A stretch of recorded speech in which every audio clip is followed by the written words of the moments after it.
J'avais une question quand même pour vous, peut-être Monsieur Ding, mais peut-être, également Monsieur Depoux, parce que, Bruno Le Maire, Hein, hein.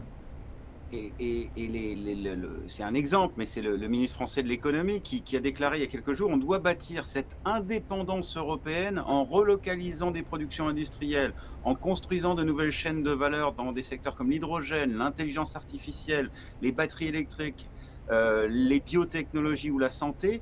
Est-ce que quand même une déclaration comme ça du ministre français de la santé en période, post-pandémie, c'est pas un peu le signe quand même qu'il y a, une volonté, ou en tout cas une crainte des Européens, d'un déséquilibre, d'une dépendance, d'une trop grande dépendance justement à l'économie chinoise?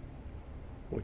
Je comprends très bien la réaction d'un homme politique français à la suite de la pandémie parce que finalement, si on regarde les conditions de traitement de la pandémie en France, etc., on se rend compte que les hommes politiques pourraient avoir un peu peur des conséquences de cette pandémie sur d'abord la santé publique, puis sur l'état de santé politique, en fait, d'une certaine manière. Mmh. Je pense que ce genre d'attitude qui prône une espèce de retour au protectionnisme, un retour de l'économie planifiée, en fait, euh, pourrait toujours étonner, par exemple, le public chinois. Parce que la Chine a été toujours accusée de ne pas suivre les lois du marché. La Chine a été critiquée pour ne pas suffisamment économie de marché, etc. Et puis tandis que là, les prescriptions faites par M. Le Maire, par les hommes politiques, non seulement en France, mais aussi dans beaucoup de pays européens, sont dans la direction d'une économie complètement contrôlée par l'État, quoi. Si l'État veut faire rapatrier les chaînes de production, etc., c'est un ordre politique. Donc ce n'est pas les lois du marché. Et donc ça peut surprendre le public chinois, ça peut faire en sorte que les publics chinois s'interrogent sur la voie qu'ils ont choisie ou sur la prescription qu'ils ont suivie selon les recommandations de l'Europe, par exemple, de l'Union européenne.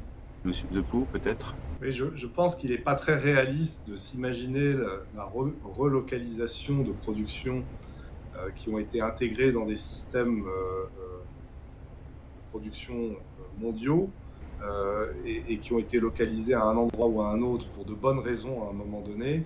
S'imaginer qu'on va pouvoir rapatrier ces productions, c'est pas réaliste. S'il y a de la croissance, on peut développer d'autres capacités ailleurs.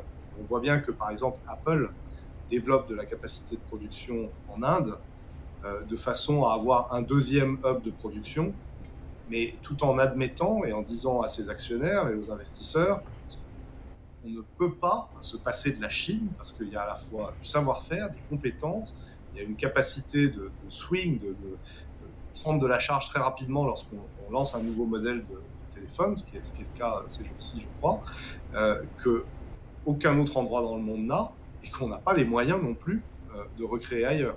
C'est possible de créer quelque chose de nouveau s'il y a beaucoup de croissance. Et c'est parce que dans ce cas-là, on investit. Donc on peut créer de la capacité à un autre endroit et repenser le système de production. C'est possible de créer de la capacité de production pour des choses nouvelles. Donc oui, peut-être l'hydrogène, les batteries, donc des objets qui n'existent pas. Faut se souvenir que la Chine n'était pas producteur de batteries il y a seulement 10 ans. Maintenant, à environ 40% du marché mondial, le reste étant au Japon et en Corée. 40% en une dizaine d'années. Donc la Chine a parfaitement su jouer d'un nouveau produit et se positionner sur un marché.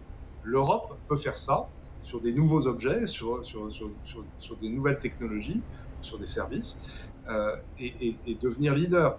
Et donc cette souveraineté économique, c'est justement plus une question de souveraineté que d'indépendance. Il s'agit plus de se dire comment deviens-je leader ou co-leader d'un nouveau marché très attrayant. Il ne s'agit pas de vouloir redéplacer de la capacité de production, sauf effectivement, comme l'a dit M. Ding, à passer dans l'injonction politique. Sauf que l'injonction politique dans les démocraties occidentales, c'est sympa, mais ça n'a pas une réalité très tangible parce que le système politique et économique n'est pas organisé de cette manière-là. En Chine, ça marche.